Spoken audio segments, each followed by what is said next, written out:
Primero que nada, muchas gracias por acompañarnos, por su tiempo y gracias también a Costa Dorada por la oportunidad de permitirnos vivir esta experiencia en conjunto. Creo que fue una experiencia muy bonita para todos, incluso lo está haciendo para mí. Soy madre de 2 hijos, uno de 20 años y 13 años. Pues tuve a mis hijos muy joven y eso me fue llevando a encontrar formas, herramientas, métodos para subsistir en la jungla de asfalto. Yo vengo de la Ciudad de México y bueno, pues a partir de ahí empecé a estudiar nutrición. Soy licenciada en nutrición, soy coach en Enneagrama y coach ontológico y estoy cursando la maestría en conciencia plena. Justo de eso les voy a hablar el día de hoy. Diseñé una metodología que se llama equilibrio consciente, que une mente, cuerpo, espíritu, a partir de la nutrición, el enneagrama y otras herramientas. Y actualmente estoy escribiendo un libro que se llama Desnudando el Ego, a partir de todas mis experiencias y anécdotas como madre soltera. Estoy convencida en la armonía, estoy convencida de que podemos llevar el equilibrio y la armonía. De hecho, con alguien platicaba hace rato sobre esto. A mí me apasiona la transformación personal. Creo que el cambio en el mundo puede originarse a partir de la toma de conciencia.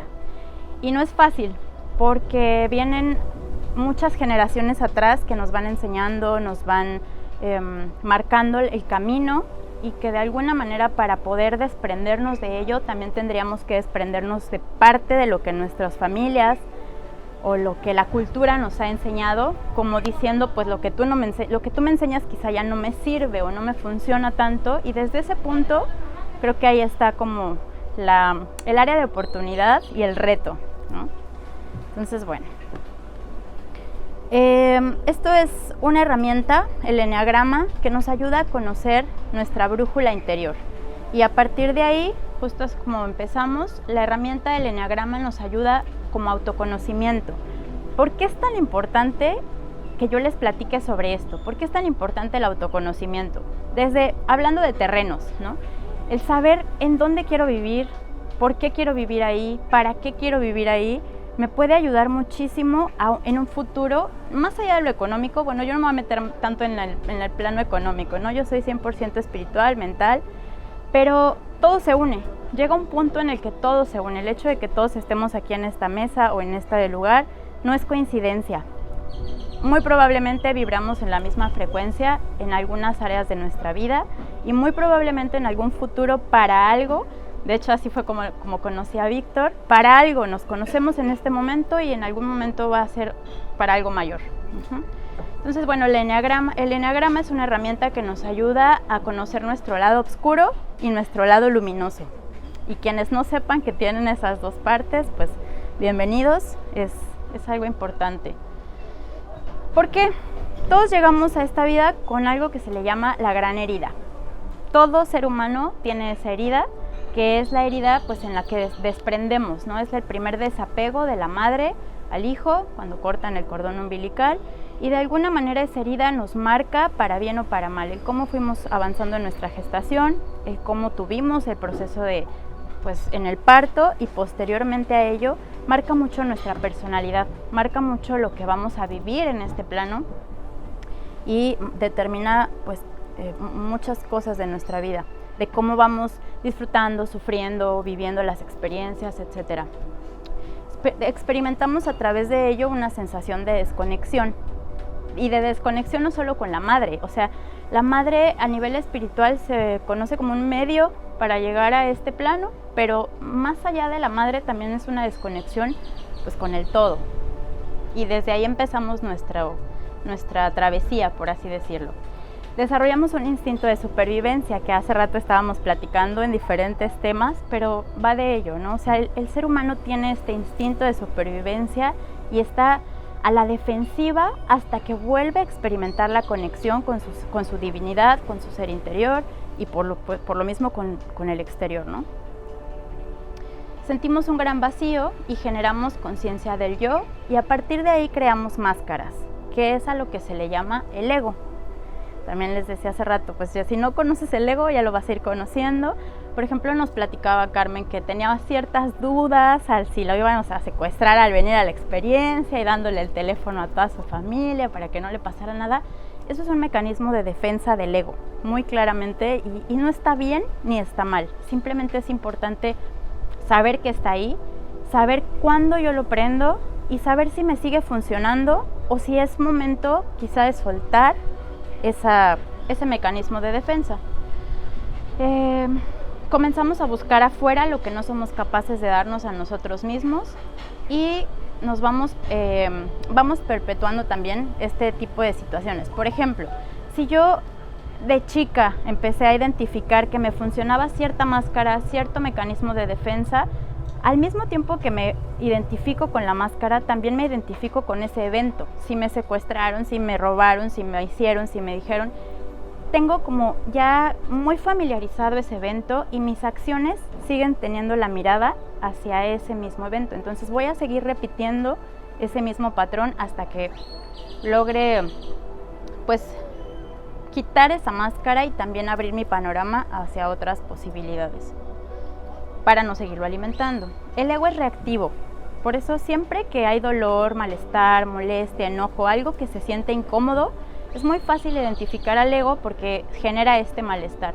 Las desventajas de desconocer la sombra, cuando las negamos, la ocultamos, la evadimos, no queremos entrar en contacto con ellas o las proyectamos con los demás. Y me voy a enfocar en esta parte de las proyectamos con los demás, porque muchas veces creemos que el otro es el que nos hace cosas, que el otro es el que dice cosas, que el otro es el que es el malo, el villano, ¿no?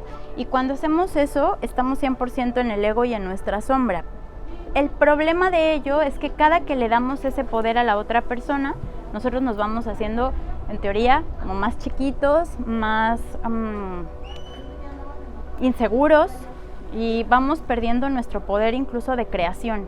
Es muy notorio cuando una persona se proyecta con el otro y proyecta su ego, empieza a vibrar mal, empieza a ir mal, todo le sale mal, va como con la nubecita y todo en su vida es caos, drama, cosas negativas. Y ahí es un claro ejemplo de que estás proyectándote en el ego y que estás vibrando en el ego y que pues hay maneras, ahora ya lo saben, saliendo de aquí ya lo saben, que hay maneras de evitar, o de no evitar, sino de transformar y redireccionar esa energía.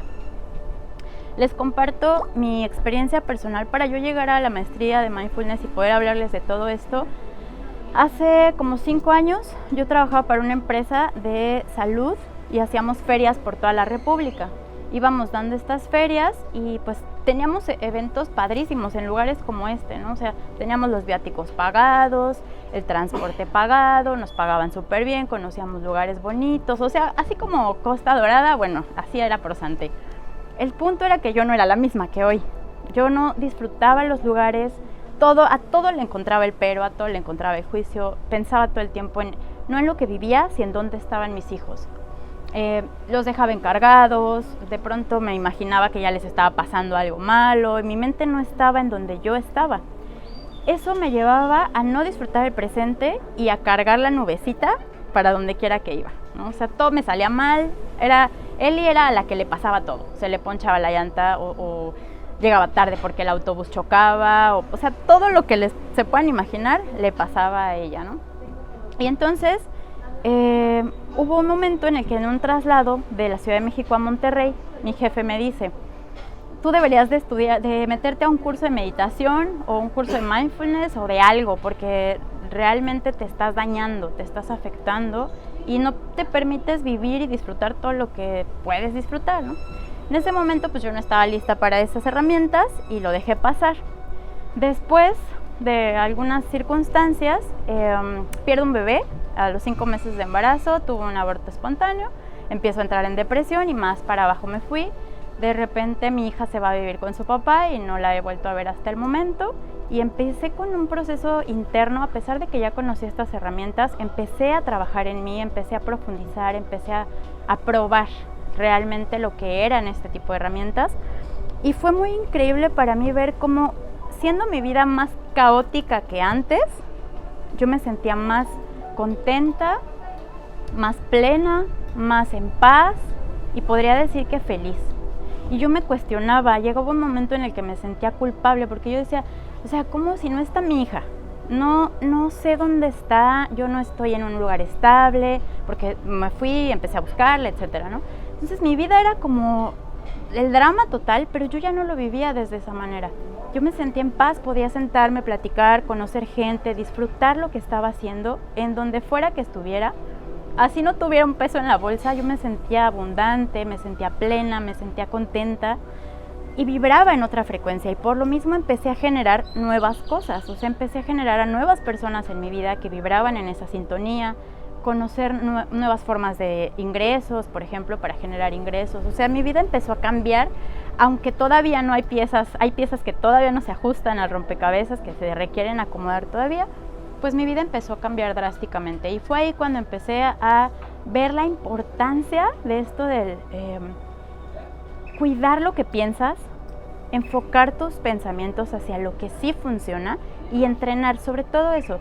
Conocerte, pero al mismo tiempo que conocerte, entrenar a la mente para ir a donde quieres ir, no hacia donde ya no funciona o hacia el futuro donde ni siquiera sabes si existe, si va a pasar.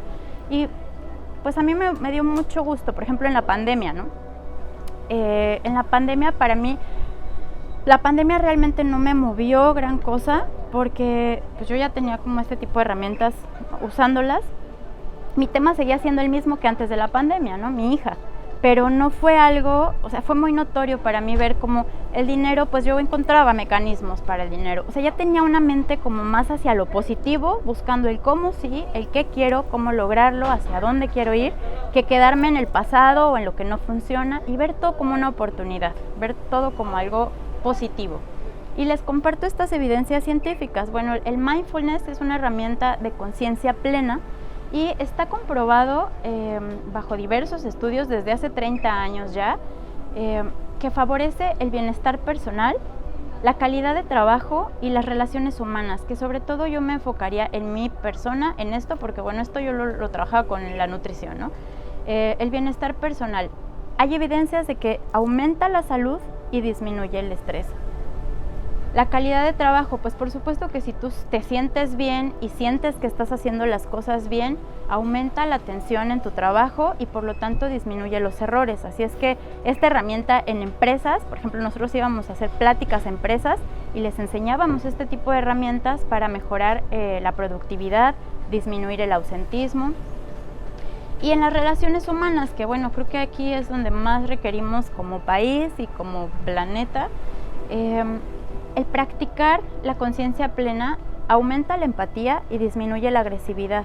Entonces, cuando yo estoy siendo consciente de mí, de mi medio interno, de lo que estoy pensando, de lo que estoy sintiendo, favorece el cómo me estoy relacionando con los demás. No es lo mismo si yo tengo un medio interno hostil y que estoy preocupado y que ni siquiera sé que lo estoy y que estoy con los pensamientos de ya me quiero ir, porque no se apuran, porque está, o sea, todo ese tipo de pensamientos.